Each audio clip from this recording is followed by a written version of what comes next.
Assalamualaikum warahmatullahi wabarakatuh, guys. Dominick Reyes just got knocked out in the first round by Carlos Ulberg, and to be honest, that was probably one of the most well-deserved knockouts I've ever seen. Not because of Reyes' legacy or Reyes the bad man, because I really love Reyes as a personality, but in the fight, if you saw what Dominick Reyes did from for the entire fight, for the entire first round, you know that it was only a matter of time until Carlos either beats him by a 50-45 bowling decision or gets a brutal knockout like he did.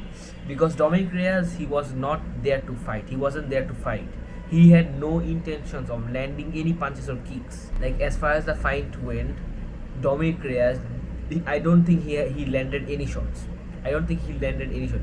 Yeah, he did go for a few strikes, a few kicks, and some shit, but still, none of them had any intention of actually landing. If you see Reyes' previous three fights, in those fights he was absolutely savage because like he actually went to strike and he actually wanted to knock out those guys, and that's what he did. But in this fight, he had no intention of striking with him. He had no intention of trading. He was just scared, like he was just backing off, and that's it.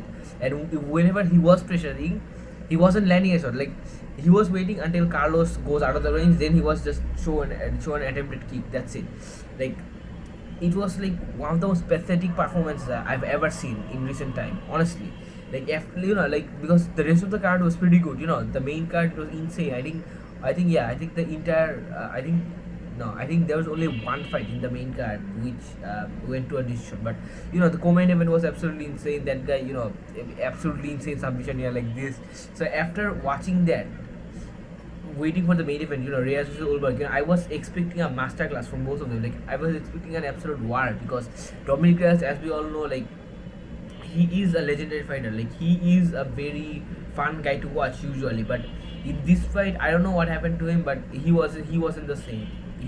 He wasn't the same Dominic Reyes that once destroyed John Jones. He wasn't the Dominic Reyes from his past three fights. He was someone else, something else. And in the promotion of this fight, like in the build up of this fight, he was saying shit like I am new, like basically like I have rebuilt myself.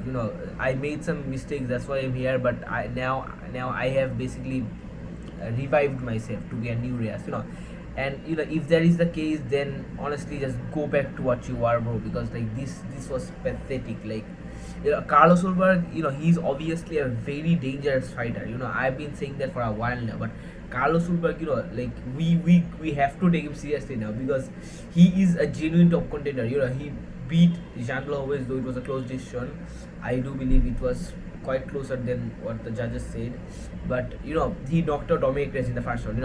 And actually the thing is, Carlos Ulberg, he was so calculated because like yeah, some would say that, some would even blame it on Carlos because he wasn't striking as much as he does in his other fights, but still you have to understand, right? Because it doesn't matter if Carlos was too engaged or not, because end of the day he got the knockout and he was calculated. Like he was waiting, like trying his best to land that 1-2 and drop Dominic Reyes, and guess what he did? He actually did. So congrats to it. Now as far as what is next for Carlos Ulberg, Dominic Reyes just retired, bro, at this point. Like if you gonna put on more performances like that, we don't gotta see it, bro. Just retire, honestly, because like I was excited after you had your 3-5 resurgence streak, all three knockouts, but after seeing that performance, just retire, bro. Like honestly, like that's it. Like we understand, like John Jones destroyed you emotionally, not physically. Obviously you won the fight, but anyways, just retire. Anyways, as far as Carlos Ulberg goes, he has a very exciting future in the light heavyweight division, because right now I believe the light heavyweight division is probably one of the most stacked, because the main reason is it's full of killers and it's full of hungry contenders who are actually willing to fight, unlike other weights, like for example the lightweight division these years. Because next week we have the number one contender Alex Pereira versus Ankalaev rematch.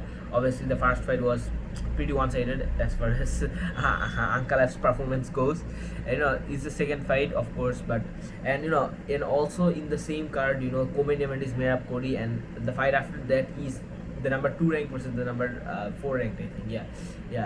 Yuri Proska versus Khalil Roundtree. Absolutely amazing firefight. Can't wait for that fight to happen. It's basically guaranteed fireworks because Khalil Roundtree is as dangerous as he has been in his past 3 or 4 fights, I guess. And Yuri Proska, he's a very forward fighter. He's a very like attacking attacking type fighter. So you understand, right? And now we also have this guy Carlos Ulberg. It's just amazing. Like honestly, like I'm so happy with the lightweights these days. And when Carlos said that he wants to be the backup for that event, honestly, go for it. Like that's the type of fighter I love watching. I love supporting the Carlos Ulberg. Because in the upcoming pay-per-view there is 2 huge light heavyweight fights, and it won't be surprising if any one of them pulls out. So it's obviously a great thing that Carlos actually wants to be the backup for the event, because in this fight he took basically no damage at all. So yeah, that's it. But when he says that he's the next contender for the title, that's actually pretty stupid, because as I said, Khalil Roundtree is fighting Yuri Prohaska, and that is obviously a title eliminator, right? So obviously that's first before Carlos gets his shot. But honestly, I wouldn't mind if Carlos waits out for a title, because honestly he deserves it. He is the number 3 ranked contender, so whatever. Anyways, that's my sources, guys. You guys, what you guys think, and inshallah, I'll see you guys. Assalamu alaikum warahmatullahi wabarakatuh.